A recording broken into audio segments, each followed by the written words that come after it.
ಓಂ ನಾರಾಯಣಂ ನಮಸ್ಕೃತ್ಯ ನರಂ ಚೈವ ನರೋತ್ತಮಂ ದೇವೀಂ ಸರಸ್ವತೀಂ ಚೈವ ತತೋ ಜಯಮುದೀರಯೇತ್. ಓಂ ಶಾಂತಿ ಶಾಂತಿ ಶಾಂತಿ. ನಾವು ಮಹಾಭಾರತದ ಆದಿಪರ್ವದಲ್ಲಿ 27 ಅಧ್ಯಾಯಗಳ ತನಕ ನಾವು ವಿಚಾರ ಮಾಡಿದ್ದೀವಿ. ಇವಾಗ 28ನೇ ಅಧ್ಯಾಯ ಶುರು ಆಗ್ತದೆ. ಈ ಅಧ್ಯಾಯದಲ್ಲಿ ಫಸ್ಟಿಗ ಸರ್ಪಗಳೆಲ್ಲ ವಿಚಾರ ಮಾಡ್ತಾಯಿದ್ರು. ಪ್ರಾಣಭಯದಿಂದ ಜೀವಂತವಾಗಿರಬೇಕು ಅನ್ನೋ ಆಸೆಯಿಂದ ಎಷ್ಟು ಪ್ರಕಾರದ ಆಲೋಚನೆಗಳೆಲ್ಲ ಬರ್ತಾಯಿತ್ತು. ನಾನು ಕೂಡ ಹೋದರೆ ಆಶ್ಚರ್ಯ ಅನಿಸ್ತು. ನಮ್ಮದು ಇದೇ ಆಗಿದ್ದೇ ಅಲ್ಲ, ಈ ಹಾವಿನ ಬದುಕ್ತಾರನೇ ಅಲ್ಲ. ಅದೇ ಬದುಕೋ ಒಂದು ಆಸೆಯಿಂದನೇ ಏನೆಲ್ಲ ಪ್ಲ್ಯಾನ್ಗಳು, ಭವಿಷ್ಯದ ಬಗ್ಗೆ ಚಿಂತೆ ಎಲ್ಲ ಅದ್ರ ಬಗ್ಗೆನೇ ಮಾಡ್ತಾ ಇರ್ತೀವಿ. ಅದು ಒಂದು ಅವಿದ್ಯೆ ಆವರಣ ತೆಕ್ಕೊಂಡ್ಬಿಟ್ಟು ಆ ಬದುಕೋ ಆಸೆಯನ್ನು ಕೂಡ ಬಿಟ್ಟುಬಿಟ್ಟಿದ್ದೀವಿ ಅಂದ್ರೆಗೇನ ಚಿಂತೆನೇ ಇಲ್ಲ. ಮತ್ತು ಈಗಲೇ ಬಂದರೂ ಕೂಡ ಮೃತ್ಯು ಪರವಾಗಿಲ್ಲ, ಹೋಗ್ಲಿ ಬಿಡಿ, ಶರೀರ ವಿಯೋಗ ಆಗಿಬಿಡಿ ಬಿಡಿ ಅಂತ. ಬಟ್ ಈ ಶರೀರದಲ್ಲೇ ಇರಬೇಕು, ಶರೀರದ ತಾದಾತ್ಮ್ಯದಲ್ಲಿ ಇರಬೇಕು ಅನ್ನೋ ಇಚ್ಛೆ ಇದ್ದಾಗ ಅದರ ರಕ್ಷಣೆ ಸಲುವಾಗಿ ಏನೆಲ್ಲ ಆಲೋಚನೆಗಳು ಬರ್ತಾ ಇರುತ್ತೆ. ಎಷ್ಟು ವಿಧವಾದ ಆಲೋಚನೆಗಳು. ಸೇಮ್ ನಮ್ಮ ಮನಸ್ಸು ಏನೆಲ್ಲ ಪ್ಲ್ಯಾನಿಂಗ್ಗಳು ಮಾಡುತ್ತೋ ಆ ಥರ ಹಾವುಗಳು ಕೂಡ ಅಷ್ಟೊಂದೆಲ್ಲ ವಿಚಾರ ಮಾಡಿದ್ರು. ಅದರಲ್ಲಿ ಒಳ್ಳೆಯ ಐಡಿಯಾಗಳು ಕೆಲವಿತ್ತು, ದುಷ್ಟವಾದ ಐಡಿಯಾಗಳು ಕೆಲವಿತ್ತು. ಎಲ್ಲ ಪ್ರಕಾರವಾಗಿ ಮನಸ್ಸು ಹಂಗು ಹಿಂಗು ಎಲ್ಲ ಪ್ಲ್ಯಾನ್ ಆಗ್ತಾ ಇರುತ್ತೆ.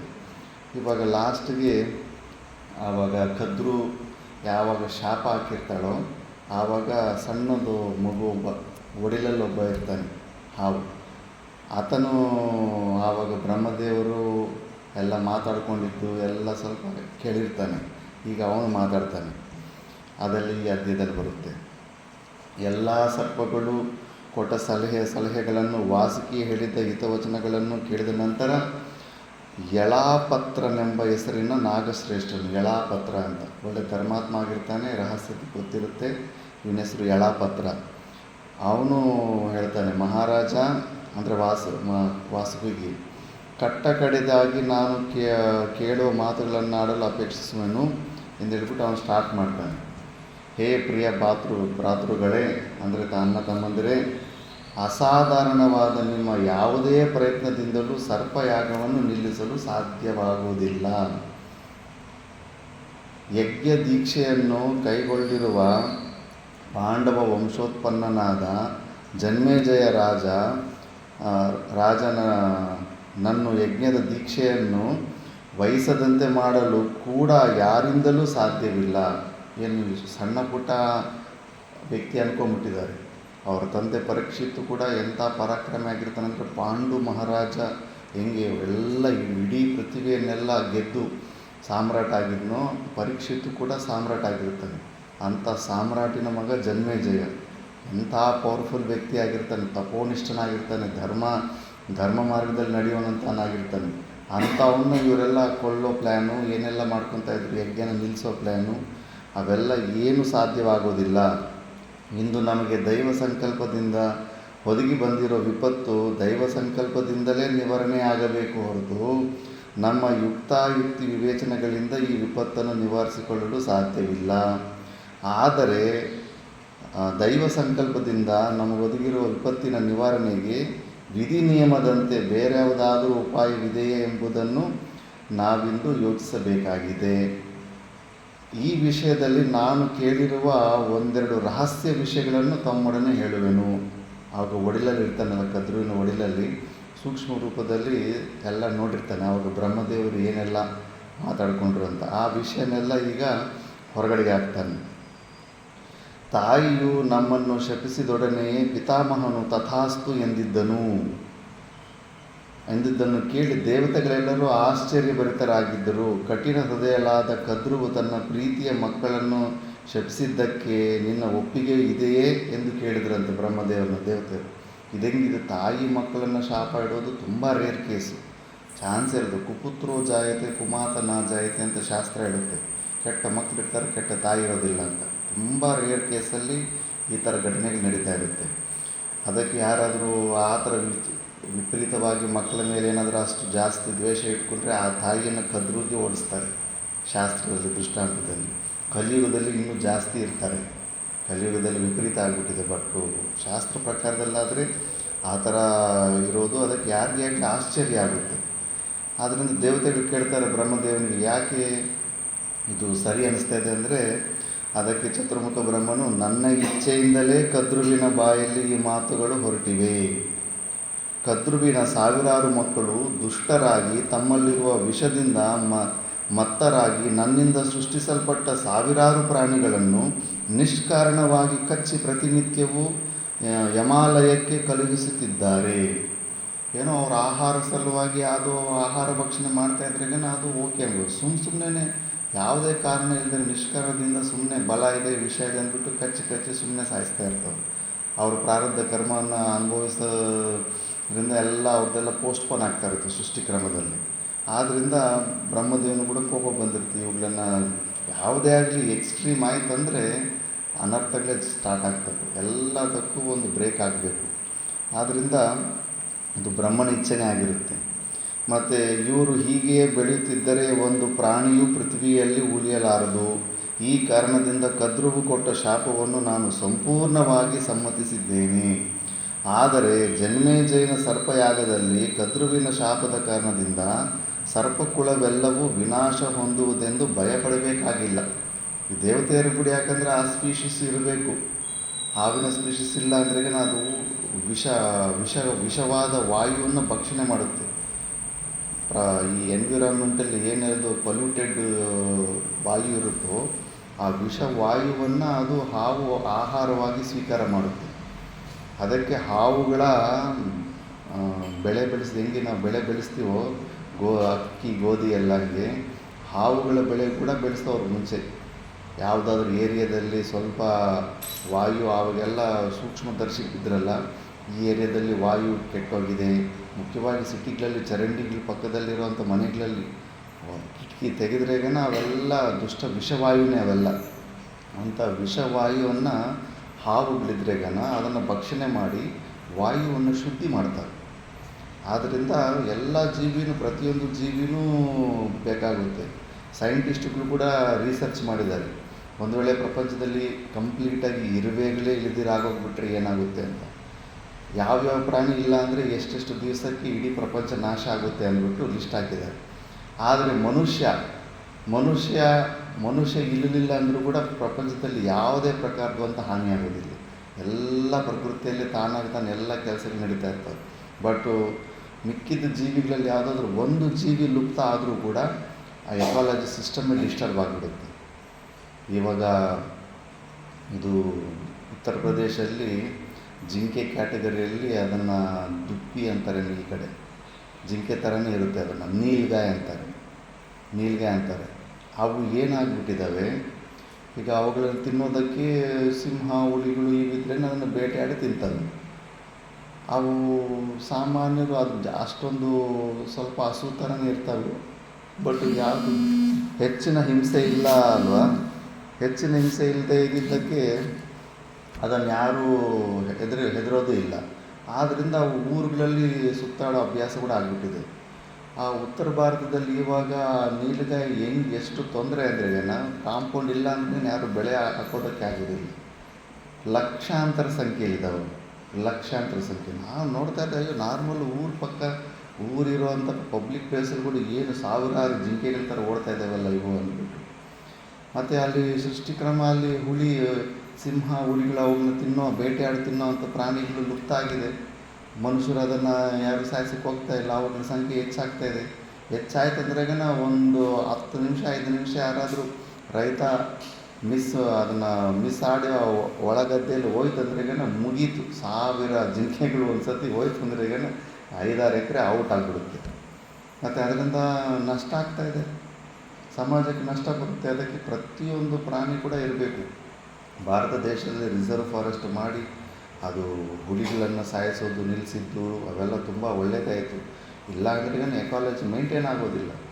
ಬಟ್ ಈ ಹಾವುಗಳೆಲ್ಲ ಏನು ಮಾಡ್ತಾಯಿದ್ದಾವೆ, ಸಿಕ್ಕ ಪ್ರಾಣಿಗಳೆಲ್ಲ ಇಷ್ಟ ಬಂದಾಗ ಸುಮ್ಮನೆ ಕಚ್ಚಿ ನಾಶ ಮಾಡ್ತಾಯಿದ್ದಾವೆ. ಅದಕ್ಕೆ ಬ್ರಹ್ಮದೇವನಿಗೆ ಕೋಪ ಬಂದಿದೆ, ನೀವು ಇಷ್ಟೊಂದು ದುಷ್ಟವಾಗಿ ಈ ಹಾವುಗಳೆಲ್ಲ ಸಾಯಿಸ್ತಾವೆ ಅಂದ್ಬಿಟ್ಟಿದ್ದನು.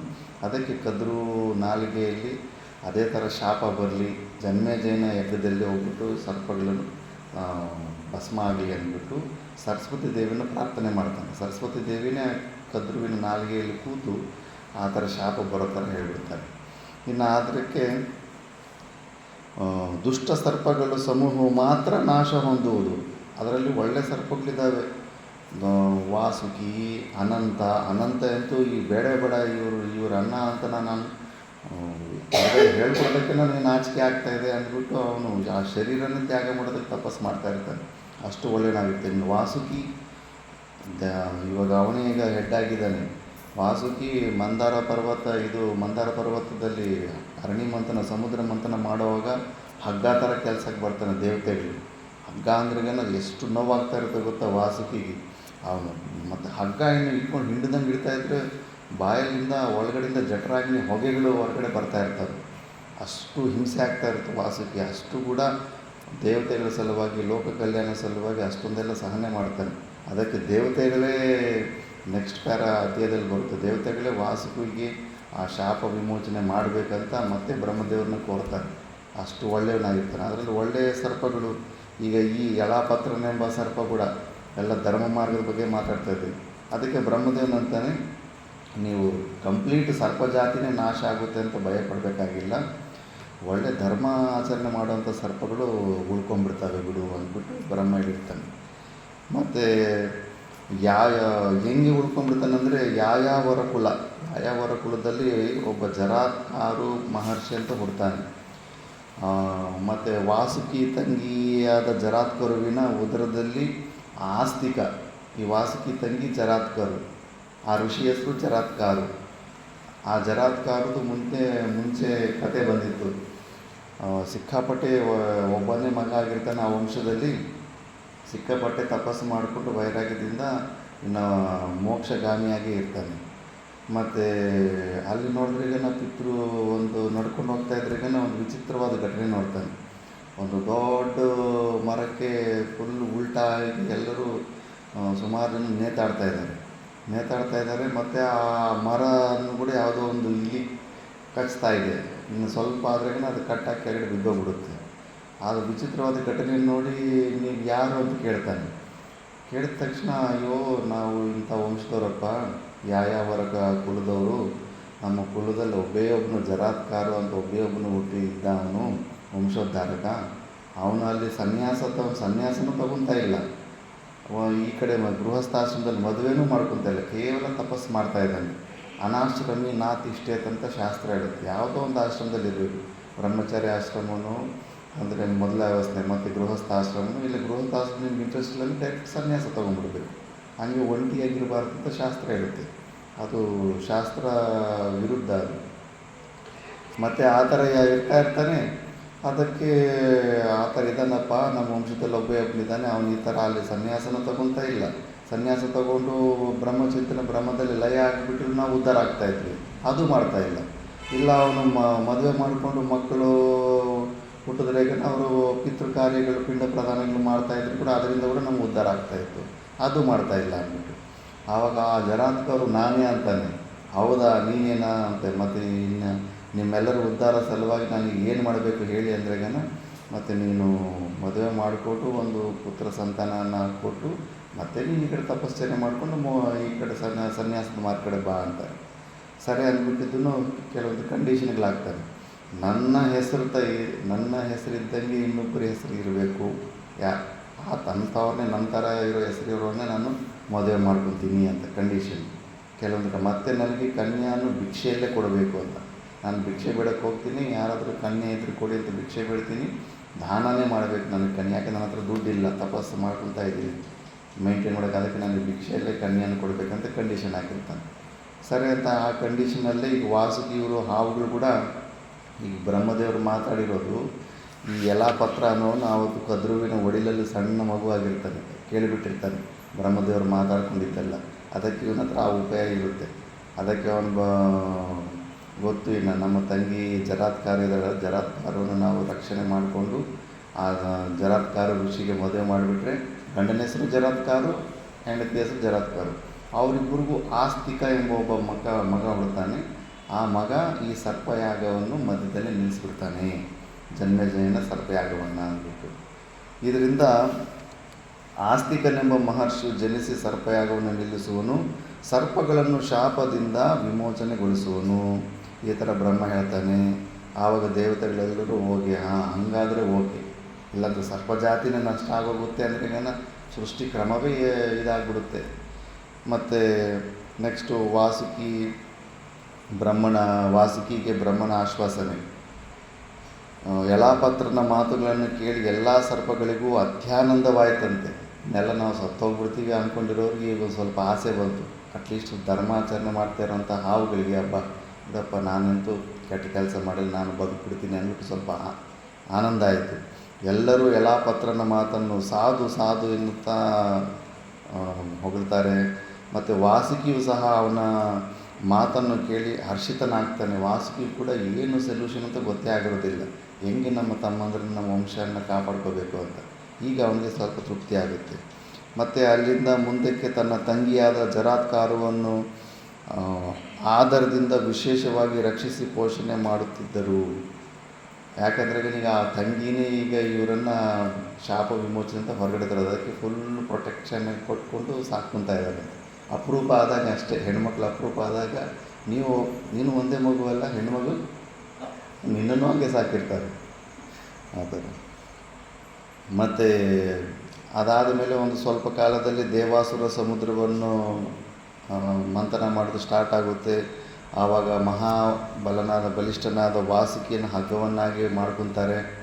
ಮತ್ತು ಆವಾಗ ದೇವತೆಗಳೆಲ್ಲ ಪಾಪ ವಾಸುಕಿ ಪಟ್ಟ ಕಷ್ಟನ ನೋಡಿಬಿಟ್ಟಿದ್ದನ್ನು ವಾಸುಕಿ ಡಲ್ಲಾಗಿರ್ತಾರೆ. ಆವಾಗ ಕೂಡ ಹೆಂಗೆ ನಾವು ಬದುಕ್ತೀವೋ ಇಲ್ಲ ಅಂತ ಡೌಟ್ ಆಗಿ, ಯಾಕಂದರೆ ಜನ್ಮೇಜಯನು ತುಂಬ ಪವರ್ಫುಲ್ ಆಗಿರ್ತಾನೆ, ಅವನು ಯಾಗ ಮಾಡಿದ್ರೆ ಯಾರು ನಿಲ್ಸೋಕ್ಕಾಗಲ್ಲ ಅಂದ್ಬಿಟ್ಟು.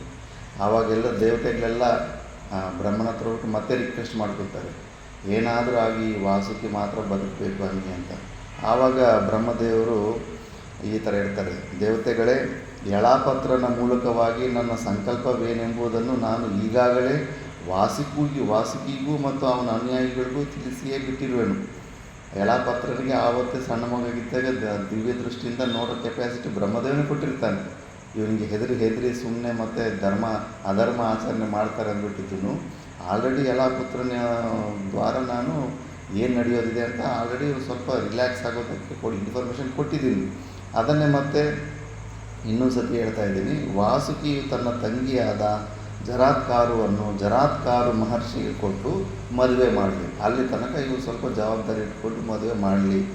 ಜನ್ಮೇಜಯನ ಸರ್ಪಯಾಗದಲ್ಲಿ ಸರ್ಪಗಳ ವಿನಾಶವು ನಿಶ್ಚಿತವಾಗಿದೆ. ಆದರೆ ವಿನಶ್ಯಂತಿ ಹೇ ಪಾಪ ನತು ಯೇ ಧರ್ಮಾಚಾರಿಣಃ ಅಂತ ಶಾಸ್ತ್ರದ ಮಾತಿದೆ. ಯಾರು ಅಧರ್ಮ ಆಚರಣೆ ಮಾಡ್ತಾ ಇರ್ತಾರೋ ಅಂಥವರೇ ನಷ್ಟ ಆಗ್ತಾರೆ, ಹಾಗೆ ಧರ್ಮಾಚರಣೆ ಮಾಡೋರು ಯಾವತ್ತೂ ನಷ್ಟ ಆಗೋದಿಲ್ಲ ಅಂತ. ಆದ್ದರಿಂದ ಈಗಾಗಲೇ ಜರಾತ್ಕಾರು ಹುಟ್ಟಿ ಉಗ್ರವಾದ ತಪಸ್ಸಿನಲ್ಲಿ ನಿರತನಾಗಿದ್ದಾನೆ. ಜರಾತ್ಕಾರ ಋಷಿ ವಾಸುಕಿಯು ತಂಗಿಯಾದ ಜರಾತ್ಕಾರವನ್ನು ಅವನಿಗೆ ಕೊಟ್ಟು ಸಕಾಲದಲ್ಲಿ ವಿವಾಹ ಮಾಡಲಿ. ಇದೊಂದು ಕೆಲಸ ಇವರು ಸ್ವಲ್ಪ ಶ್ರದ್ಧೆಯಿಂದ ಮಾಡಲಿ. ಅದಾದಮೇಲೆ ಅವ್ರಿಗೆ ಹುಟ್ಟೋ ಮಗನಿಂದಲೇ ಇವ್ರ ರಕ್ಷಣೆ ಆಗುತ್ತೆ ಅಂದ್ಬಿಟ್ಟು. ಮತ್ತು ಬ್ರಹ್ಮನು ಈ ಮಾತುಗಳನ್ನು ಕೇಳಿದ ನಂತರ ವಾಸುಕಿ ಮನಸ್ಸಿನಲ್ಲಿ ಯಾವ ವಿಧವಾದ ಸಂಶಯವೂ ಉಳಿಯಲಿಲ್ಲ. ಯಾಕಂದರೆ ಮೇನು ಬ್ರಹ್ಮನೇ ಹೇಳಿದ ಮೇಲೆ ಈಗ ಪ್ರೂಫು. ಅಷ್ಟಕ್ಕೆ ಮುಂಚೆ ಯಳಾಪುತ್ರ ತಮ್ಮ ಹೇಳಿರ್ತಾರೆ, ಹೇಳಿದ್ರು ತಮ್ಮ ಅದು ಭ್ರಾಂತಿ ಆಗಿರ್ಬೋದು, ಕನಸಾಗಿರ್ಬೋದು, ಅಷ್ಟೊಂದು ವಿಶ್ವಾಸ ಬರಲ್ವಲ್ಲ. ಸಾಕ್ಷಾತ್ ಬ್ರಹ್ಮ ಆದ ಆ ಮಾತನ್ನೇ ಹೌದು ಅದೇ ನಿಜ ಅಂತ ಹೇಳಿದ ಮೇಲೆ ಈಗ ರಿಲ್ಯಾಕ್ಸ್ ಆಗಿಬಿಡ್ತಾನೆ. ತಾಯಿಯ ಶಾಪದಿಂದ ಬಹುಭೀತನಾಗಿದ್ದ ವಾಸುಕಿಯು ಜರಾತ್ಕಾರು ಮಹರ್ಷಿಯನ್ನು ಹುಡುಕುವ ಸಲುವಾಗಿ ತನ್ನ ಅನುಯಾಯಿಗಳನ್ನು ಅನೇಕ ಸ್ಥಳಕ್ಕೆ ಕಳಿಸ್ತಾನೆ. ಆ ಜರಾತ್ಕಾರು ಋಷಿ ಎಲ್ಲಿದ್ದನ್ನು ಹುಡುಕ್ರಪ್ಪ ಅಂದ್ಬಿಟ್ಟಿದ್ದನು. ಇವಾಗ ಮತ್ತೆ ಆ ಜರಾತ್ಕಾರು ಋಷಿಯನ್ನು ಹುಡುಕ್ತಾರೆ. ಮಧ್ಯದಲ್ಲಿ ಈಗ ಆ ಸರ್ಪ ಪರೀಕ್ಷಿತಂದು ಒಂದು ಘಟನೆ ಬರುತ್ತೆ. ಪರೀಕ್ಷಿತನ ಒಂದು ಸತಿ ಬೇಟ ಆಡೋದಕ್ಕೆ ಹೋಗ್ತಾ ಇರ್ತಾನೆ. ತುಂಬ ಒಳ್ಳೆಯವನಾಗಿರ್ತಾನೆ. ಆವತ್ತು ಒಂದು ಸ್ವಲ್ಪ ಮಿಸ್ಟೇಕ್ ಮಾಡಿಬಿಟ್ಟು ಒಂದು ದೊಡ್ಡ ತಪ್ಪು ಕೆಲಸ ಮಾಡಿಬಿಡ್ತಾನೆ. ಶಮಿಕ ಋಷಿ ಅಂತ ಇರ್ತಾನೆ. ಆ ಶಮಿಕ ಋಷಿ ಕತ್ತಲ್ಲಿ ಸತ್ತಿರೋ ಹಾವನ್ನು ಹಾಕ್ಬಿಟ್ಟಿರ್ತಾನೆ. ಆ ಸ್ಟೋರಿ ಈಗ ಈ ಅಧ್ಯಾಯದಲ್ಲಿ ಬರುತ್ತೆ. ಅದನ್ನೇ ಜರಾತ್ಕಾರುವಿನ ವಿಷಯವಾಗಿ ನೀವು ಇದುವರೆಗೂ ಹೇಳಿದಿರಿ. ಈಗ ಶೌನಕ ಋಷಿಗಳು ಸೌತಿ ಋಷಿಗಳನ್ನ ಕೇಳ್ತಾವ್ರು. ಈಗಿದು ನೈಮಿಷಾರಣ್ಯದಲ್ಲಿ ಸ್ಟೋರಿ ನಡೀತಾ ಇದೆ, ಮಹಾಭಾರತದ ಕತೆ. ಅಲ್ಲಿ ಶೌನಕರಂತ ವೈಸ್ ಚಾನ್ಸಲರ್, ಅವ್ರದ್ದು ದೊಡ್ಡ ಗುರುಕುಲ ಇರುತ್ತೆ, 10,000 ವಿದ್ಯಾರ್ಥಿಗಳಿರ್ತಾರೆ. ಅವರೊಂದು ಯಾಗ ಮಾಡಿರ್ತಾರೆ. ಆ ಯಾಗದ ಸಮಯದಲ್ಲಿ ಸೌತಿ ಉಗ್ರಶ್ರವ ಸೌತಿ ಮುನಿಗಳಂತ ಅಲ್ಲಿ ಬಂದಿರ್ತಾರೆ. ಅವರು ಜನ್ಮೇಜಯನ ಯಾಗದಲ್ಲಿಂದ ಕೂತ್ಕೊಂಡು ಅಲ್ಲಿ ಮಹಾಭಾರತದ ಸ್ಟೋರಿನೆಲ್ಲ ಕೇಳಿ ಅದೇ ಸ್ಟೋರಿಯನ್ನು ಮತ್ತೀಗ ನೈಮಿಷಾರಣ್ಯದಲ್ಲಿ ಹೇಳ್ತಾ ಇದ್ದಾರೆ ಮಧ್ಯದಲ್ಲಿ. ಇವಾಗ ಮಧ್ಯದಲ್ಲಿ ಏನಾದರೂ ಇಂಪಾರ್ಟೆಂಟ್ ಟಾಪಿಕ್ ಬಂದಾಗ ನಾವು ನಿಲ್ಲಿಸಿ ಕೇಳ್ತೀವಲ್ಲ, ಹೌದು ಈ ಏನಾದರೂ ಇಂಪಾರ್ಟೆಂಟ್ ಹೈಲೈಟ್ ಬಂದರೆ ಫಸ್ಟ್ ಇದನ್ನು ಹೇಳಿ ಸ್ಟೋರಿ ಅಂದ್ಬಿಟ್ಟು. ಅದೇ ಥರ ಈಗ ಸೌತಿ ಮುನಿಗಳನ್ನು ಶೌನಕರು ಕೇಳ್ತಾ ಇದ್ದಾರೆ, ಸೌತಿಗಳೇ, ಜರಾತ್ಕಾರುವಿನ ವಿಷಯವಾಗಿ ನೀವು ಇದುವರೆಗೂ ಹೇಳಿದ್ರಿ, ಮುಂಚೆನೂ ಸ್ವಲ್ಪ ತಿಳಿಸಿದ್ರಿ, ಅವರ ಪಿತೃ ದೇವತೆಗಳನ್ನು ಉದ್ಧಾರ ಮಾಡೋದಕ್ಕೆ ಅವನ ಮದುವೆ ಮಾಡೋದಕ್ಕೆ ನಿಶ್ಚಯ ಮಾಡಿಕೊಂಡ ಅಂದ್ಬಿಟ್ಟು. ಅದನ್ನು ನೀವು ಸ್ವಲ್ಪ ಸ್ಪಷ್ಟವಾಗಿ ಹೇಳಿ ಅಂತ. ಮಹಾತ್ಮನಾದ ಆ ಮಹರ್ಷಿಯನ್ನು ಜರಾತ್ಕಾರು ಎಂದೇಕೆ ಕರೆದಿದ್ದರು? ಅವನಿಗೆ ಹೆಸರು ಜರಾತ್ಕಾರು ಅಂತ ಯಾಕೆ ಬಂತು? ಪ್ರಪಂಚದಲ್ಲಿ ಅವನು ಜರಾತ್ಕಾರು ಎಂದೇಕೆ ಪ್ರಸಿದ್ಧ ಹೊಂದದನು? ಜರಾತ್ಕಾರು ಪದದ ನಿರುಕ್ತಿಯನ್ನು ಯಥಾವತ್ತಾಗಿ ಹೇಳಿರಿ ಅಂತ. ನಮ್ಮ ಸಂಸ್ಕೃತದಲ್ಲಿ ಯಾವ ಹೆಸರಿಟ್ಟು ಕೂಡ ಆ ಹೆಸರಲ್ಲೇ ಅರ್ಥ ಇರುತ್ತೆ. ಇವಾಗ ಫ್ಯಾಷನ್ ಹೆಸರಿಟ್ಟಂಗೆಲ್ಲ ಇಡ್ತಾ ಇರಲಿಲ್ಲ. ಮಗುವಿನ ಲಕ್ಷಣಗಳು, ಅವನ ಕುಂಡಲಿ, ಅವೆಲ್ಲ ಏನಾಗ್ತಾನೆ, ಅವನಿಗೇನು ಕೆಪಾಸಿಟಿ ಎಲ್ಲ ನೋಡಿಬಿಟ್ಟಿದ್ದು ಆ ಥರ ಹೆಸರಿಡ್ತಾಯಿದ್ರು. ಈಗ ಟೂತ್ ಬ್ರಷ್ ಅಂತ ಇಡ್ತಾರೆ, ಅದರಲ್ಲಿ ಸಂಸ್ಕೃತದಲ್ಲಿ ದಂತ ಕೂರ್ಚಹ ಅಂತಾರೆ. ದಂತ ಅಂದರೆ ಹಲ್ಲು, ಕೂರ್ಚಹ ಅಂದರೆ ಕ್ಲೀನ್ ಮಾಡೋದಂತ, ಹಲ್ಲನ್ನು ಕ್ಲೀನ್ ಮಾಡೋದು ಅಂತ ಅರ್ಥ. ಪ್ರತಿಯೊಂದು ಹೆಸರಲ್ಲೂ ಅದರ ಅರ್ಥ ಇರುತ್ತೆ. ಈಗ ಜರಾತ್ಕಾರು ಅಂದರೂ ಕೂಡ ಅರ್ಥ ಇದೆ, ಅದನ್ನೇ ಶ್ಲೋಕದಲ್ಲಿ ಹೇಳ್ತಾರೆ.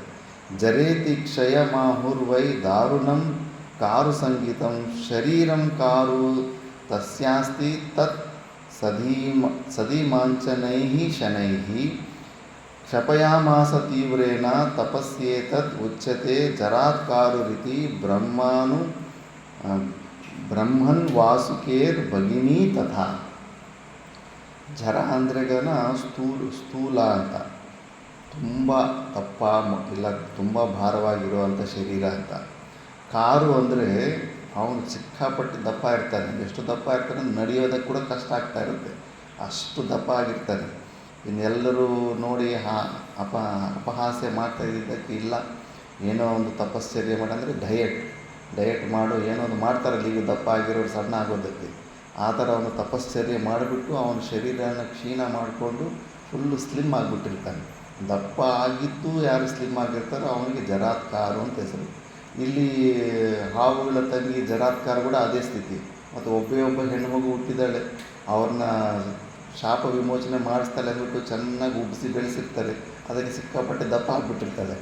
ಮತ್ತು ಅದಕ್ಕೆ ಆಕೆ ಕೂಡ ಮತ್ತೆ ತಪಶ್ಚರ್ಯ ಮಾಡಿಕೊಂಡು ಮತ್ತೆ ಆಕೆ ಕೂಡ ಸಣ್ಣಗಾಗಿರ್ತಾಳೆ. ಅದಕ್ಕೆ ಇಬ್ಬರದು ಆ ಥರ ತತ್ವದಿಂದ ಆ ಶರೀರ ಸಣ್ಣ ಸ್ಲಿಮ್ ಶರೀರ ಬಂದಿದೆ ಅಂದ್ಬಿಟ್ಟು ಜರಾತ್ಕಾರು ಅಂತ ಇಬ್ಬರಿಗೂ ಹೆಸರು ಬಂದಿರುತ್ತೆ, ಅದನ್ನು ಹೇಳ್ತಾರೆ. ಮತ್ತು ಸೌತಿಗಳ ಮಾತನ್ನು ಕೇಳಿದೊಡನೆ ಶೌನಕರು ಅನುರೂಪ ದಾಂಪತ್ಯಕ್ಕಾಗಿ ನಗುತ್ತಾ ಸೌತಿಗಳ ಕುರಿತು ಹೇಳ್ತಾರೆ. ಅವ್ರಿಗೂ ನಗು ಬಂತಂತೆ, ಹೌದಾ ಈ ಥರನ ಸ್ಟೋರಿ ಅಂದ್ಬಿಟ್ಟು. ಸೂತನಂದನನೇ, ಜರಾತ್ಕಾರು ಮಹರ್ಷಿಯು ವಿಷಯವನ್ನು ಈ ಹಿಂದೆಯೇ ಅಲ್ಪ ಸ್ವಲ್ಪ ನಿನ್ನಿಂದ ಕೇಳಿ ತಿಳಿದಿದ್ದೇವೆ. ಈಗ ನಾವು ತಿಳಿದುಕೊಳ್ಳಬೇಕಾಗುವುದು ಆಸ್ತಿಕನ ಜನ್ಮ ವೃತ್ತಾಂತ. ಅವನು ಹೇಗೆ ಹುಟ್ಟಿದನೆಂಬುದು ಹೇಳಿ. ಅವ್ರಿಗೆ ಮಗ, ಯಾಕಂದರೆ ಈ ಆಸ್ತಿಕನೇ ಆ ಯಾಗನ ನಿಲ್ಲಿಸೋದು. ಈಗ ಅದನ್ನು ಸ್ಟಾರ್ಟ್ ಮಾಡ್ತಾರೆ.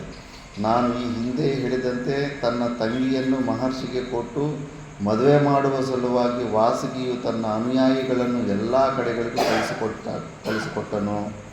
ಒಂದು ವೇಳೆ ಋಷಿಯು ಎಲ್ಲಿರುವನೆಂಬ ವಿಷಯವು ತಿಳಿದರೂ ಅವನು ಇಚ್ಛಿಸುವವರೆಗೂ ಅವನಿಗೆ ಹೆಣ್ಣು ಕೊಟ್ಟು ಮದುವೆ ಮಾಡುವಂತೆ ಆಜ್ಞೆ ಕೊಟ್ಟಿರ್ತಾನೆ. ಬಹಳ ಕಾಲದವರೆಗೂ ಜರಾತ್ಕಾರು ಮಹರ್ಷಿಗೆ ಮದುವೆಯಾಗುವ ಯೋಚನೆಯೇ ಬಂದಿರಲಿಲ್ಲ, ತಪಸ್ಸಿಗೆ ಆಗಿರ್ತಾನೆ. ಕಠೋರ ವ್ರತನಿಷ್ಠನಾಗಿದ್ದ ಮಹರ್ಷಿಗೆ ಮದುವೆಯೇ ಬೇಡವಾಗಿತ್ತು. ಅವನು ಊರ್ಧ್ವರೇತಸ್ಕನಾದ ಬ್ರಹ್ಮಚಾರಿಯಾಗಿದ್ದನು, ಅಂದರೆ ಅಸ್ಖಲಿತ ಅಖಂಡ ಬ್ರಹ್ಮಚಾರಿ ಅಂತ. ಸಣ್ಣ ವಯಸ್ಸಿಂದನೇ ಬ್ರಹ್ಮಚಾರಿ ಪಾಲನೆ ಮಾಡ್ತಾಯಿದ್ದಾನೆ.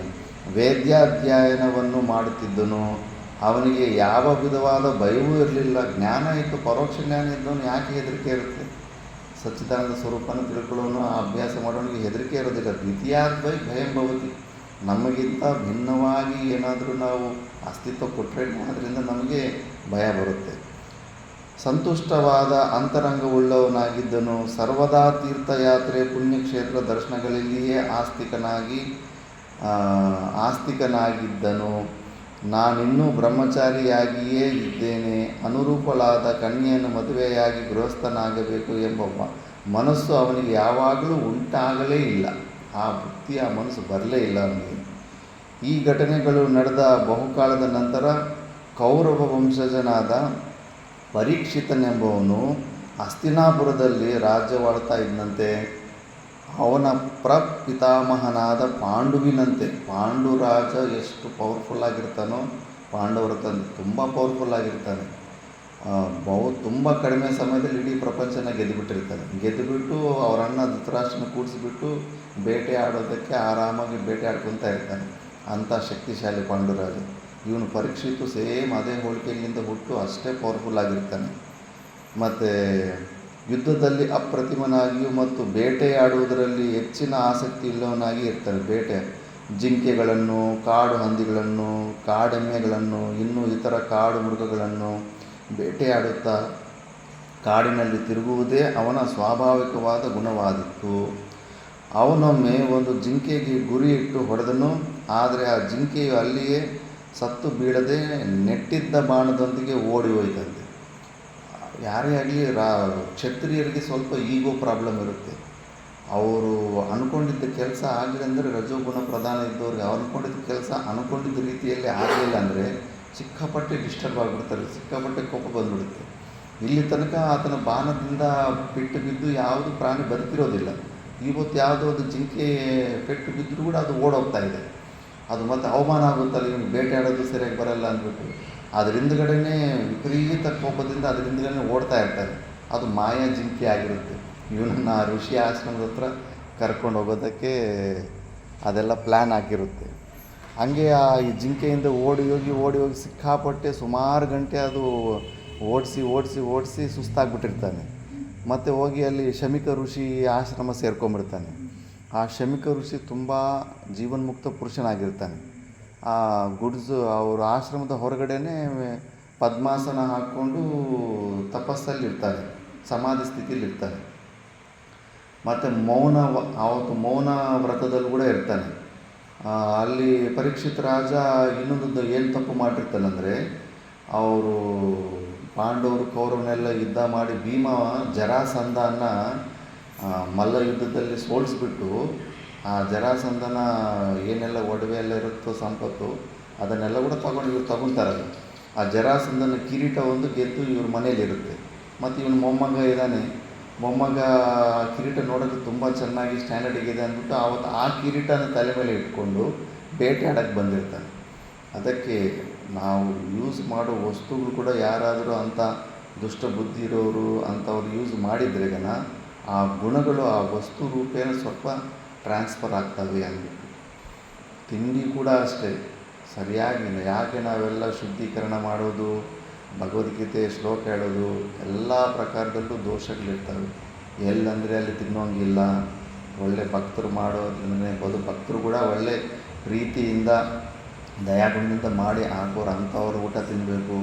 ಅಡುಗೆ ಮಾಡೋರು ಆವತ್ತಿನ ಸಿಕ್ಕಾಪಟ್ಟೆ ಸಿಟ್ಟಿಂದ ಕೋಪದಿಂದ ಅಡುಗೆ ಮಾಡಿದ್ರೆ ತಿಂದವರು ಕೂಡ ಸುಮ್ಮನೆ ಕೋಪ ಬರ್ತಾ ಇರುತ್ತೆ ಆವತ್ತು. ಒಂದು ಋಷಿದು ಸ್ಟೋರಿ ಬರುತ್ತೆ, ಅಗಸ್ತ್ಯಂದೇ ಅನಿಸುತ್ತೆ. ಅವ್ರ ಗುರುಗಳು ಆಜ್ಞೆ ಕೊಟ್ಟ ಮೇಲೆ ಚಾತುರ್ಮಾಸದಲ್ಲಿ ನೋಡಪ್ಪ, ನೀನು ಊರಿನ ಹೊರಗಡೆ ಇರಬೇಕು. ನೀನು ಯಾವುದಾದ್ರೂ ಒಂದು ಒಳ್ಳೆ ಭಕ್ತರ ಮನೆ ನೋಡ್ಕೋಬೇಕು. ಒಂದು ಊರಲ್ಲಿ 5 ದಿವಸಕ್ಕಿಂತ ಹೆಚ್ಚಿರಬಾರ್ದು ಅಂತ ಒಳ್ಳೆ ಭಕ್ತರ ಮನೆ ನೋಡಿಕೊಂಡು ಅಲ್ಲಿ ಭಿಕ್ಷೆ ತೊಗೊಂಡು ನೀನು ಊಟ ಮಾಡ್ಬೋದಂತ. ಸರಿ ಅಂತ ಅವರು ಸ್ವಲ್ಪ ಶಕ್ತಿ ಇರುತ್ತೆ, ಸಾಮರ್ಥ್ಯ ಇರುತ್ತೆ, ಒಳ್ಳೆ ಗೃಹಸ್ಥರ ಮನೆಯನ್ನು ಒಂದು ಹುಡುಕಿ ನಾವು ಆ ಥರ 5 ದಿವಸ ನಿಮ್ಮ ಮನೆಗೆ ಒಂದೊತ್ತು ಭಿಕ್ಷೆಗೆ ಬರ್ತೀವಮ್ಮ ಅಂದರೆ ಸರಿ ಅಂತ ಅವ್ರು ಖುಷಿ ಪಡ್ತಾರೆ. ಇಂಥ ಮಹಾ ತಪಸ್ವಿಗೆ ನಾವು ಊಟ ಹಾಕೋ ಪುಣ್ಯ ಸಿಗ್ತಲ್ಲ ಅಂತ. ಆದರೆ ಆ ಬ್ರಾಹ್ಮಣಿ ಹೆಂಗಸರಿಗೆ ಮಧ್ಯದಲ್ಲಿ ಪೀರಿಯಡ್ಸ್ ಆಗಿಬಿಡುತ್ತೆ. ಆ ಸಮಯದಲ್ಲಿ ಇನ್ನು ಅಡುಗೆ ಮಾಡೋಂಗೆ ಆಗೋದಿಲ್ಲ. ಮತ್ತು ಏನು ಮಾಡೋದು, ಋಷಿ ಬರೋ ಸಮಯಕ್ಕೆ ಸರಿಯಾದ ಸಮಯಕ್ಕೆ ಊಟ ಇಲ್ಲ ಅಂದರೆ ಅವ್ರ ಕೋಪ ಬಂದ್ರೆಗನ ಒಂದು ಮಾತೇನು ಅಂದ್ಬಿಟ್ರೆ ಶಾಪ ಇಟ್ಬಿಟ್ರೆ ಜೀವನನೇ ಹಾಳಾಗ್ಬಿಡುತ್ತೆ ಅಂದ್ಬಿಟ್ಟು ಪಕ್ಕದ ಮನೆಯವ್ರನ್ನ ಅವ್ರನ್ನೂ ಪರಿಚಯವನ್ನು ಒಬ್ಬರು ಕರೆಸ್ಬಿಟ್ಟು ಅಡುಗೆ ಮಾಡಿಸ್ಬಿಟ್ಟಿರ್ತಾರೆ. ಡೈಲಿ ಸಿಲ್ವರ್ ಪ್ಲೇಟಲ್ಲಿ ಸಿಲ್ವರ್ ಗ್ಲಾಸಲ್ಲೇ ಊಟ ಬಡಿಸ್ತಾಯಿದ್ರು ಅವರು. ಇನ್ನು ಅವತ್ತು ಊಟ ತಿಂದುಬಿಟ್ಟಿದ್ದನ್ನು ಆ ಸಿಲ್ವರ್ ಗ್ಲಾಸ್ ಏನಿತ್ತು ಅದನ್ನು ಆ ಋಷಿಗಳು ಅವರು ಜೋಳದಲ್ಲಿ ಹಾಕ್ಕೊಂಡು ಎತ್ಕೊಂಡ್ಬಂದ್ಬಿಟ್ಟಿದ್ದಾರೆ, ಅಂದರೆ ಕದ್ಕೊಂಡು ಬಂದುಬಿಟ್ಟಿದ್ದಾರೆ. ಮತ್ತು ನೆಕ್ಸ್ಟ್ ದಿವಸ ಮಲಮೂತ್ರಗಳೆಲ್ಲ ವಿಸರ್ಜನೆ ಆದಮೇಲೆ ಆ ಊಟ ಶರೀರದಲ್ಲಿ ಎಷ್ಟು ಸಮಯ ಇರುತ್ತೋ ಅಲ್ಲಿ ತನಕ ಬುದ್ಧಿ ಹಂಗೆ ಇರುತ್ತಂತೆ. ಇನ್ನು ರಕ್ತದಲ್ಲೂ ಕೂಡ ಸ್ವಲ್ಪ ಬಂದುಬಿಟ್ಟಿರುತ್ತೆ ಅದು. ಮತ್ತು ಮಲಮೂತ್ರಗಳೆಲ್ಲ ವಿಸರ್ಜನೆ ಮಾಡಿದ್ಮೇಲೆ ಆಚಮನ ಮಾಡಬೇಕಂತ ಜೋಳದಲ್ಲಿ ಕೈ ಹಾಕಿದ್ರೆ ಇದೇನಿದು ಸಿಲ್ವರ್ ಗ್ಲಾಸು ನನ್ನ ಜೋಳದಲ್ಲಿ ಹೆಂಗೆ ಬಂತು ಅಂತ ಮತ್ತೆ ಧ್ಯಾನ ದೃಷ್ಟಿಯಿಂದ ನೋಡ್ತಾನೆ. ನೋಡಿದ್ರೆ ಅಯ್ಯೋ ನಾನು ಕದ್ಕೊಂಡು ಬಂದುಬಿಟ್ಟಿದ್ದೀನ, ನನಗೂ ಕದ್ದುವ ಬುದ್ಧಿ ಏನಕ್ಕೆ ಬಂತು ಅಂತ ಆವಾಗ ಅರ್ಥ ಆಗ್ಬಿಡ್ತಿಲ್ಲ. ಊಟ ಮಾಡಿರೋರು ಯಾರೋ ಕದಿಯೋ ಸ್ವಭಾವ ಇರೋರಿಗೆ ಊಟ ಮಾಡಿರ್ತಾರೆ ಅಂದ್ಬಿಟ್ಟು ಮತ್ತು ಹೋಗಿ ಕೇಳಿಬಿಟ್ಟು ಯಾರ ಮನೇಲಿ ಊಟ ಮಾಡಿದ್ದಂದರೆ ಆಗ ಹೇಳ್ಬಿಟ್ಟು ನಾನೇ ಅಂತ ಫಸ್ಟು ಹೇಳ್ತಾರೆ. ನೀನೆಲ್ಲ ಅಂತ ಗೊತ್ತು, ನಿಜ ಹೇಳು, ಯಾರು ಊಟ ಮಾಡಿದ್ರೆ ಅವ್ನು ಕರೆಸು ಅಂತ. ಗುರುಗಳೇ ಈ ಥರ ಆಗೋಗಿತ್ತು, ನಾನು ಹೊರಗಡೆ ಇದ್ದೆ, ಅದಕ್ಕೆ ಪಕ್ಕ ಇನ್ನೂ ಬಾಕಿಯನ್ನು ಕರೆಸಿ ಅಡುಗೆ ಮಾಡಿಸ್ದೆ ಅಂತ. ಹಾಗೆ ಕರೆಸು ಅಂತಾರೆ. ಕರೆಸಿದ ಮೇಲೆ ಏನಮ್ಮ ನೀನು ನಿನ್ನ ವೃತ್ತಿ ಕಳ್ಳತನ ಮಾಡೋದಲ್ಲ ಅಂತ. ಇಲ್ಲ ನಾನು ಅಲ್ಲ ಹಂಗೆ ಯಾವ ಅಂತಾರೆ. ನೀನು ನಿಜ ಒಪ್ಕೊಳ್ಳಿ ಅಂದರೆ ಶಾಪ್ ಹಾಕ್ತೀನಿ ನೋಡು ಅಂತ ಹೆದರಿಸ್ತಾರೆ. ಆವಾಗ ಒಪ್ಕೊಂಡ್ಬಿಡ್ತಾರೆ. ಹೌದು ಋಷಿಗಳೇ, ನನ್ನ ವೃತ್ತಿನೇ ಮದುವೆಗಳಲ್ಲಿ ಅಡುಗೆ ಮಾಡೋಕ್ಕೆ ಹೋಗ್ತಾ ಇರ್ತೀನಿ ನಾನು. ಅಲ್ಲಿ ನಮಗೆ ಅಭ್ಯಾಸ, ನಾನೇ ಅಲ್ಲ ನಮ್ಮ ಜೊತೆ ಅಡುಗೆ ಮಾಡೋರಿಗೆಲ್ಲ ಅಭ್ಯಾಸ ಇದೆ. ಅಲ್ಲಿ ಪ್ಲೇಟು ಗ್ಲಾಸು ಏನು ಅಂತ ಲಾಸ್ಟಲ್ಲಿ ಹೊಡ್ಕೊಂಡು ಬಂದುಬಿಡೋ ಅಭ್ಯಾಸ ಇದೆ ಅಂತ ಆ ಥರ ಮಾಡ್ತಾಯಿದ್ದೆ. ನಿಮಗೆ ಊಟ ಮಾಡೋಗಳು ನನಗೆ ಆ ಗ್ಲಾಸ್ ಮೇಲೇ ಕಣ್ಣಿತ್ತು, ಅದನ್ನು ಯಾವಾಗ ಹೊಡಿಲಿ, ಇವಾಗ ಊಟಕ್ಕೆ ಮುಂಚೆ ಅದನ್ನು ಕದಿಲಿನ, ಊಟದ ನಂತರ ಕದಿಲಿನ ಅಂತ ಅನ್ಕೊತ ಯಾವಾಗ ಕದಿಬೇಕು ಅನ್ಕೊತ ಅಡುಗೆ ಮಾಡಿದ್ಲಲ್ಲ, ಊಟದಲ್ಲಿ ಟ್ರಾನ್ಸ್ಫರ್ ಆಗಿಬಿಟ್ಟು ಅವ್ರು ಕದ್ಕೊಂಡು ಹೋಗ್ಬಿಟ್ಟಿದ್ದಾರೆ ಋಷಿ. ಈ ಥರ ವಸ್ತುಗಳಲ್ಲೂ ಕೂಡ ಸ್ವಲ್ಪ ಪ್ರಭಾವ ಬಂದುಬಿಡುತ್ತೆ ಅದು. ಈಗ ನೋಡಿ, ಭೀಷ್ಮ ಪಿತಾಮಹ ಅಂತಾನೆ ಲಾಸ್ಟಲ್ಲಿ ಬಾಣದ ಮಂಚದ ಮೇಲೆ ಬಿದ್ದಿರ್ತಾನಲ್ಲ, ಏನೆಲ್ಲ ಪ್ರವಚನಗಳು, ಬುದ್ಧಿವಾದಗಳು, ಎಲ್ಲರಿಗೂ ಉಪದೇಶ ಮಾಡ್ತಾ ಇರ್ತಾನೆ. ದ್ರೌಪದಿಗೆ ಸಿಕ್ಕಾಪಟ್ಟೆ ಸಿಟ್ಟು ಬಂದುಬಿಡುತ್ತೆ. ಇವತ್ತು ಇಷ್ಟೊಂದು ನೀತಿ ಮಾತುಗಳು ಎಲ್ಲ ಹೇಳ್ತಾ ಇದ್ದೀರಲ್ಲ, ಆವತ್ತು ಆ ಸಭೆಯಲ್ಲಿ ನನ್ನ ವಸ್ತ್ರನ ತೆಗೆಯುವಾಗ ಒಂದು ಮಾತಾಡಲಿಲ್ವಲ್ಲ ನೀವು, ಏನಾಗಿತ್ತು ನಿಮ್ಮ ಈ ಧರ್ಮ, ನಿಮ್ಮ ನೀತಿ ಆವಾಗ ಅಂತ. ಅಯ್ಯೋ ತಾಯಿ, ನಾನು ಹೇಗಂತೇಳಿ ಆ ದುಷ್ಟ ದುರ್ಯೋಧನನ ಅನ್ನ ತಿಂದು ಮೈಯಲ್ಲಿರೋ ಪ್ರತಿಯೊಂದು ರಕ್ತ ಕಣ ಕೂಡ ಅವನು ಹಾಕಿದ ಅನ್ನದಿಂದನೇ ಉತ್ಪನ್ನ ಆಗಿತ್ತು. ಈಗ ಈ ಬಾಣಗಳಿಂದ ಚುಚ್ಚಿ ಆ ರಕ್ತ ಎಲ್ಲ ಸೋರಿ ಖಾಲಿ ಆದಮೇಲೆ ನನಗೀಗ ಅಂತಃಕರಣದ ಶುದ್ಧಿ ಆಗಿದೆ, ಅದಕ್ಕೆ ಈಗ ನಾನು ಈ ಧರ್ಮದ ಮಾತು ಹೇಳ್ತಾ ಇದ್ದೀನಿ ಅಂತ ಅವರು ಅನ್ನ ತಿಂದರೆ ನಾವು ಕೂಡ ಅದೇ ಥರ ಆಗ್ಬಿಡ್ತೀವಿ ಅಂದ್ಬಿಟ್ಟು ಇಷ್ಟೊಂದೆಲ್ಲ ದೋಷಗಳಿರ್ತವೆ. ಈಗ ನೋಡಿ, ಪರೀಕ್ಷಿತ್ತು ಕೇವಲ ಜರಾಸಂಧನ ಕಿರೀಟ ಅವತ್ತು ಗೆದ್ದಿರೋದು, ಆ ಕಿರೀಟ ಇವತ್ತು ತಲೆ ಮೇಲೆ ಹಾಕ್ಕೊಂಡು ಬೇಟೆಯಾಡಕ್ಕೆ ಹೋಗಿದ್ದಾನೆ. ಹೋಗ್ತಾ ಫಸ್ಟ್ ಒಂದು ಏನೋ ತಪ್ಪಿಸ್ಕೊಂಡು ಹೋಯ್ತಂದರೆ ಬಿಡಬೇಕಾಗಿತ್ತು. ಅದೊಂದು ಕೋಪದ ವೃತ್ತಿ, ರಜೋಗುಣ ಪ್ರಭಾವ. ಅದರಿಂದ ಓಡಿ ಈಗ ಸಿಕ್ಕಾಪಟ್ಟೆ ಬಾಯಾರಿಕೆ ಆಗಿಬಿಟ್ಟಿದೆ. ನೀರು ಕುಡಿಬೇಕನ್ನಿಸ್ತದೆ. ಅಲ್ಲಿ ಆಶ್ರಮ ಕಾಣಿಸ್ತಾ ಇದೆ, ಋಷಿಗಳು ಮೌನದಲ್ಲಿದ್ದಾರೆ, ಪದ್ಮಾಸನದಲ್ಲಿ ಧ್ಯಾನ ಸ್ಥಿತಿಯಲ್ಲಿದ್ದಾರೆ, ಅರ್ಧ ಕಣ್ಣು ಮಾತ್ರ ತೆಗೆದಿದೆ. ರಾಜ ಬಂದ ಮೇಲೆ ಯಾರೇ ಆಗಲಿ, ಋಷಿಗಳು ಒಳ್ಳೆ ರಾಜ ಇದ್ದರೆ ಅಲ್ಲಿ ಅವನಿಗೆ ಒಳ್ಳೆ ಮರ್ಯಾದೆಯಿಂದ ವೆಲ್ಕಮ್ ಎಲ್ಲ ಮಾಡ್ತಾಯಿದ್ರು. ಬಟ್ ಆವತ್ತು ಮೌನ ವ್ರತದಲ್ಲಿದ್ದಾನೆ, ಧ್ಯಾನದಲ್ಲಿದ್ದಾಗ ಯಾರೂ ಏನೂ ಗ್ರೇಟ್ ಇಲ್ಲ. ಮತ್ತು ವ್ಯಾಸ ಗದ್ದಿಯಲ್ಲಿ ಕೂತಾಗ, ಈಗ ನಾವು ಪ್ರವಚನ ಮಾಡ್ತಾಯಿರ್ತೀವಿ, ಯಾರಾದರೂ ದೊಡ್ಡ ಗುರುಗಳೇ ಬರ್ಬೋದು, ಪ್ರಧಾನಮಂತ್ರಿನೇ ಬರ್ಬೋದು, ಈ ವ್ಯಾಸ ಗದ್ದಿಯನ್ನು ಎತ್ತು ಅವ್ರಿಗೆ ನಮಸ್ಕಾರ ಮಾಡೋಂಗಿಲ್ಲ. ಅವನು ಎಷ್ಟೇ ದೊಡ್ಡ ವ್ಯಕ್ತಿ ಆಗ್ಬೋದು, ಈ ವ್ಯಾಸ ಗದ್ದಿಗೆ ಅವನು ನಮಸ್ಕಾರ ಮಾಡಿ ಈ ಪ್ರವಚನ ಆಗೋ ತನಕ ಅವನು ವೆಯ್ಟ್ ಮಾಡಬೇಕು ಹೊರತು ಈ ವ್ಯಾಸ ಗದ್ದಿಗಿಂತ ದೊಡ್ಡವ್ರು ಯಾರೂ ಇರೋದಿಲ್ಲ. ಆ ಥರ ಗದ್ದಿಯನ್ನು ಬಿಟ್ಟು ಎದ್ದು ನಮಸ್ಕಾರ ಮಾಡೋಂಗಿಲ್ಲ. ಗೃಹಸ್ಥನೇ ಆಗಿರ್ಬೋದು, ಗೃಹಸ್ಥ ಪ್ರವಚನ ಮಾಡ್ತಾಯಿದ್ರು ಕೂಡ ಅವನು ಕೂಡ ಎದ್ದು ನಮಸ್ಕಾರ ಮಾಡೋಂಗಿಲ್ಲ. ನಮ್ಮ ಗುರುಗಳ ಶಿಷ್ಯರು ಗುರುಬಾಯಿಗಳು ಭಾಗವತ ಕಥಾ ಅದು ಮಾಡ್ತಾ ಇರ್ತಾರೆ. ಗುರುಗಳನ್ನು ಇನ್ವೈಟ್ ಮಾಡಿರ್ತಾರೆ ಲಾಸ್ಟ್ ದಿವಸ. ಆ ಕತೆ ನಡೀತಾ ಇದ್ರಾಗನ ಒಂದು ಸತಿ ಯಾರು ಗುರುಬಾಯಿ ಎದ್ದು ನಮಸ್ಕಾರ ಮಾಡೋಕ್ಕೆ ಬಂದರೆ, ಇಲ್ಲ ತಪ್ಪು, ಅದು ಆ ಗದ್ದಿಗೆ ಮರ್ಯಾದೆ ಇದೆ. ಗುರುಗಳು ಬಂದರೂ ಕೂಡ ಅಲ್ಲೇ ಆಸನದಿಂದನೇ ಬಗ್ಗಿ ನಮಸ್ಕಾರ ಮಾಡಿಬಿಟ್ಟು ಎದ್ದೇಳೋಂಗಿಲ್ಲ. ಅದು ಪೂರ್ತಿ ಆದಮೇಲೆ ಎದ್ದು ಮತ್ತೆ ಬೇಕಾದ್ರೆ ನಮಸ್ಕಾರ ಮಾಡ್ಬೋದು ಅಂದ್ಬಿಟ್ಟು ಆ ಥರ. ಇವಾಗ ಪರೀಕ್ಷಿತ ರಾಜ ಹೋಗಿದ್ದಾನೆ, ನೀರು ದಾಹ ಆಗಿದೆ, ನೀರು ಕೆಡಬೇಕಂತ ಹೋಗಿದ್ದಾನೆ. ಬಟ್ ಋಷಿಯ ಧ್ಯಾನಾವಸ್ಥೆಯ ಸ್ಥಿತಿಯಲ್ಲಿದ್ದಾನೆ. ಧ್ಯಾನಾವಸ್ಥೆಯಲ್ಲಿದ್ದಾಗ ಸಚ್ಚಿದಾನಂದ ಸ್ವರೂಪನೇ ಆಗಿರ್ತಾನೆ. ಅರ್ಧ ಕಣ ತೆಕ್ಕೊಂಡಿದ್ರೆ ಇವನಿಗೆ ಅನಿಸಿರ್ಬೇಕು ಭ್ರಾಂತಿ, ತೆಕ್ಕೊಂಡಿದ್ದಾನೆ ಬಾಹ್ಯ ಸ್ಮೃತಿಯಲ್ಲಿದ್ದಾನೆ. ಬಾಹ್ಯ ಸ್ಮೃತಿಯಲ್ಲಿ ಇರೋದಿಲ್ಲ ಅವರು, ಇದ್ದರೂ ಕೂಡ ಅವತ್ತು ಮೌನ ಆಚರಣೆಯಲ್ಲಿದ್ದಾರೆ. ಅಂಥವ್ರನ್ನ ಅಯ್ಯೋ ನಾನು ಮಾತಾಡಿಸ್ತಾ ಇದ್ರು ಈತ ಏನೋ ನನಗೆ ನೀರು ಬೇಕು ಅಂತೇನೋ ಕೇಳಿದ್ದಾನೆ, ಮಾತಾಡಿಸ್ತಿದ್ರು ಅವ್ರೇನು ಮಾತಾಡಲಿಲ್ವಲ್ಲ, ಅದಕ್ಕೆ ಕೋಪ ಸಿಟ್ಟು ಬಂದುಬಿಟ್ಟಿದೆ.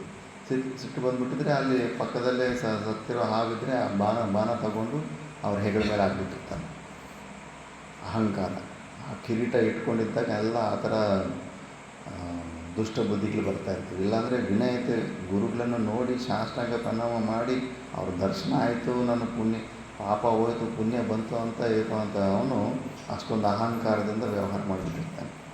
ಸರಿ ಅಂತ ಮತ್ತೆ ಅವ್ರ ಋಷಿಗಳು ಗೊತ್ತಾಗುತ್ತೆ ಪರೀಕ್ಷಿತ್ ಮಹಾರಾಜದ. ಮತ್ತು ರಾಜನು ಪಾಪ ಧರ್ಮಾತ್ಮ ಮಹಾರಾಜ, ಅದು ವಿಧಿನೇ ಹಂಗಿದೆ ಅಂದ್ಬಿಟ್ಟು ಋಷಿ ಮತ್ತು ಆ ಜೀವನ ಮುಕ್ತ ಸ್ಥಿತಿಲಿರೋಂಥ ಋಷಿ ಏನಕ್ಕೆ ಅದರ ಬಗ್ಗೆ ತಲೆ ಕೆಡಿಸ್ಕೊಳ್ಳೋದೇ ಇಲ್ಲ. ಹೊರಗಡೆ ಈತನ ಕತ್ತರಿಸಿದ್ರು ಕೂಡ ಆತ ಏನೂ ಮಾಡ್ತಿರ್ಲಿಲ್ಲ. ಆತನಿಗೆ ಸಂಬಂಧನೇ ಇಲ್ಲ, ಶರೀರದಿಂದಲೇ ಸಂಬಂಧ ಇಲ್ಲ. ಇಂಥದಕ್ಕೆಲ್ಲ ರಿಯಾಕ್ಷನ್ಗೆ ಅವಮಾನ, ಯಾಕಂದರೆ ಅಮಾನಿತ್ವ ಮದಂಬಿತ್ವ ಅಂತ ಗುಣಗಳಿರೋ ಅಂಥವ್ರು, ಅವ್ರು ಯಾವುದು ಮಾನಾಪಮಾನಗಳಿರೋದಿಲ್ಲ. ಆದ್ದರಿಂದ ಅವರು ಏನು ರಿಯಾಕ್ಷನ್ನೇ ಮಾಡೋದಿಲ್ಲ. ಬಟ್ಟು ಆವತ್ತೇ ಅವ್ರ ಮಗ ಇರ್ತಾನೆ, ಅವ್ರ ಮಗ ಶೃಂಗೇರಿ ಅಂತಾರಲ್ಲ, ಅವನ ಹೆಸರಿಂದನೇ ಅದು ಆ ಸ್ಥಳ ಇರೋದು ಇವತ್ತು. ಆ ಶೃಂಗಿ ಬ್ರಹ್ಮ ಹತ್ರ ಓದ್ಕೊತಾ ಇರ್ತಾನೆ. ಆವತ್ತೇ ಅವನಿಗೆ ಹಾಲಿಡೇ ಕೊಟ್ಟಿರ್ತಾನೆ ಬ್ರಹ್ಮ. ಆತನು ಮತ್ತು ಆತ ಫ್ರೆಂಡ್ ಸಮೇತ ಅಲ್ಲಿ ಆಶ್ರಮಕ್ಕೆ ಬರ್ತಾರೆ. ಅವರು ತಂದೆ ಹೆಗಲಲ್ಲಿ ಭುಜದ ಮೇಲೆ ಅದು ಸತ್ತಿರೋ ಹಾವು ನೋಡ್ತಾನೆ. ಅವನ ಫ್ರೆಂಡು ಶೃಂಗಿ ಫ್ರೆಂಡ್ ಒಬ್ಬ ಗುರುಕುಲದಿಂದ ಬಂದಿರ್ತಾನಲ್ಲ, ಈ ಶೃಂಗಿಗೆ ಸ್ವಲ್ಪ ಸಿಕ್ಕಾಪಟ್ಟು ಈಗೋ ಪ್ರಾಬ್ಲಮ್ ಇರುತ್ತೆ.